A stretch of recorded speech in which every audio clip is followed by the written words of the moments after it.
There are 9 key teachings that I'm going to be doing during the Guru Purnima, the full moon of the Guru retreat in Mount Shasta. In my earlier video, I said why Mount Shasta, and I'm going to give you more explanations that will also be included in the teachings. Now let me talk about the 9 key teachings that you will be receiving there. Number 1, the mountain, Mount Shasta, kills the negative mind and kills the ego. There are a few mountains that can do it.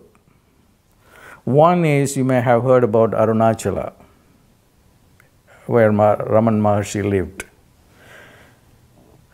When he was a boy, he went to the mountain and he was inspired to go. He took a train and got down and walked up to the mountain, and that was it. His mind was stilled and he stayed there forever. Carl Jung went to see him and gave a tribute, the best tribute that anyone gave to anyone. He is the whitest spot in the white sky. So Mount Shasta can still your ego, still your mind, and you are going to be there for a few days. That's divine grace.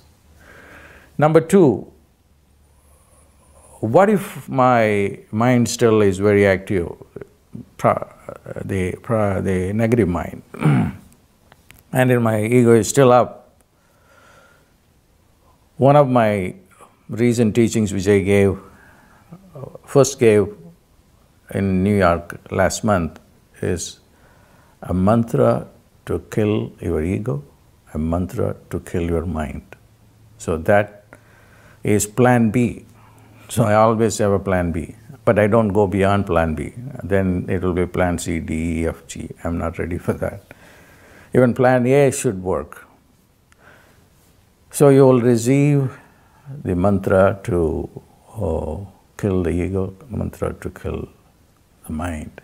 And I have never taught this before. The first time that I taught was during the New York seminar, which I will do in Mount Shasta. I'm very happy to be there. Number 3, I have said before, one of the main teachings is what is called the Nowization of the mind, how to be in the now. Everybody is talking about the now, but nobody lives in the now. It's very hard to live in the now. So what is the proof of living in the now? Then you will become God. You will turn the body into light, if you are in the now. But even if you get closer to the now, the experience of now, you can at least do miracles. Just being closer to the now, the one thing that you get is how you can do miracles, because now is mind-free. Now, what teachings are available now, as far as the now is concerned, is only secular techniques. They are either psychological or parapsychological. That's all it is. It's still in the domain of psychology. Now, what I'm going to do is, I'm going to teach you about a God of now. There is a God of now, who is the God of time and timelessness, and how to use Him. And I have introduced Him before, but I have not given the secret mantras to invoke Him, and He is Bhairava. And He is the God of time who goes and manufactures time for different galaxies. The Siddhas worship Him to be in the now. So that will be the 4th key. The 5th key is wisdom. Wisdom is different from knowledge. Wisdom is free of knowledge. And knowledge is what you know.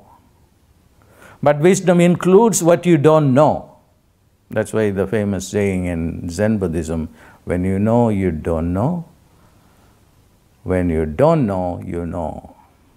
That's the quintessence of all the teachings in Zen. So I will teach you that right after introducing you to now. Now, Samadhi sleep, number 6.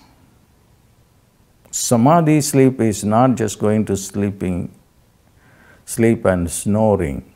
You will still snore. That's the beauty of it. But you will know that you are snoring. You will be alert. Samadhi literally means focus. Patanjali, the father of yoga, defined Samadhi not as losing consciousness. Yes, you lose your mind consciousness, you lose your ego consciousness, but you will be in a different state of consciousness. The Siddhas and Yogis sleep in that consciousness, maintain their waking state in the consciousness, dream in that state of consciousness, and that is Samadhi. So, Samadhi will be the ultimate concentration you have, because you never lose concentration of your real self. Number 7, I will give you an initiation. An initiation is imparting knowledge. So the closest word that I can think of in the Christian tradition and also in the Jewish tradition to initiation is anointing. So once you are anointed, something happens. It is not just physical, just falling off. You may have seen in Benny Hinn, when he anoints people, people go and fall. And that, that's one initiation. But the initiation that I will do is an initiation that will last forever, that will change your consciousness. Then you will not be sticking on to your own consciousness. And that is the initiation that you will give. I have to find time to do all these things within this, I don't know, 3-4 days that I am with you, 5 days I am with you. And Samadhi sleep I will have, all he need to do is, he's an expert in that, and he loves people, and she wants to wake up early in the morning, and she has done that in India for 21 days, So she has agreed to take that part and engage you. Now, number 8 is the fire labs, The fire lab is a way to communicating with the divine, and that is the most important thing. No matter how hard you meditate, how hard you pray, how emotional you become, you weep and roll on the floor, and that is not going to work. You need a technology, and the technology is your communication should reach the divine. A technology was created by the yogis and the seers of the Vedas. And the technology is the fire lab. So we will do the fire lab to invite all the Siddhas, including those who are living inside the mountain of Mount Shasta. I have mentioned them. I'm not going to say that again in this video. I mentioned that there is a civilization living inside the mountain, the Telosians. And they are originally from Lemuria. Lemuria went under the sea, and then they just escaped, and then they got into Mount Shasta. They are willing to give us the new technology. The technology that we have, although we are very proud of it, we are far from, getting into a place where, even to develop a disease-free body, a pain-free body, or a pain-free mind, or a pain-free psychology. So, and these people living inside the mountain of Mount Shasta, they have mastered the body, they have a light body. So we will invoke all of them to come and bless us, and I will do the ceremony myself during this full moon of the Guru.